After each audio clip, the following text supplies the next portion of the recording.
Hey, what's going on, guys? So today we're talking about legacy support for Batteryman. Now, DZeef, Team APS, they've all done this type of stuff before.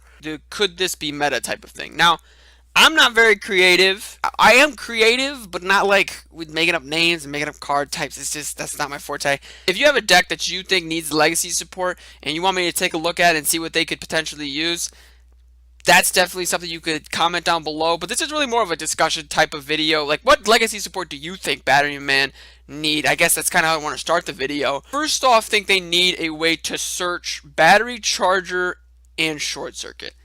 The fact that they can't search those two cards makes those cards inherent bricks. Battery charger is better than short circuit because it has less of a requirement, but it's still a bit of a brick. You still do need to have cards in your graveyard to activate it. There's like 10 or 11 Batteryman cards, and they're just not very good. Like, the cards in this deck, other than the exclusion of Batteryman AAA, the cards in this deck are fairly good. Batteryman AA is situationally good. Microcell, I think, would be better if it wasn't a flip monster. And Industrial Strength is also situational, but also very good as well. They're just, it's like amazing. Like, if this archetype got revisited, I think it really is, and I said this in my last Batteryman deck profile, this archetype is one or two really good forms of legacy support away from being at the very least tier 2, maybe even tier 1. And he needs ways to search short circuit and battery charger, and it needs just newer, better monsters that actually do things. I think another thing this deck really needs is a really good form of tribute fodder. This deck has no really good, a couple of my Batteryman deck profiles have had Photon Shockwave in them, because Photon Shockwave's a pretty good form of tribute fodder for Batteryman.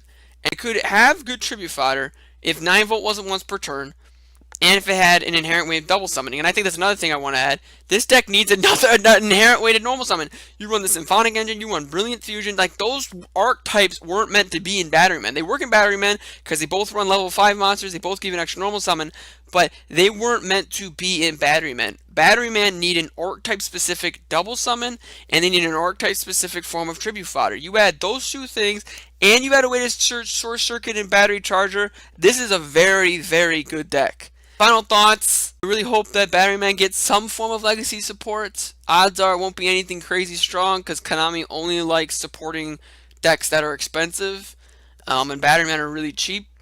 I hope you guys like this video. Comment down below if there's kind of another discussion you want to have about a different type of legacy support that a different deck needs. But most importantly, guys, have a good day. I'm taking off steady. I got broads in Atlanta. Just to lean the phone. Credit cards in the scammers.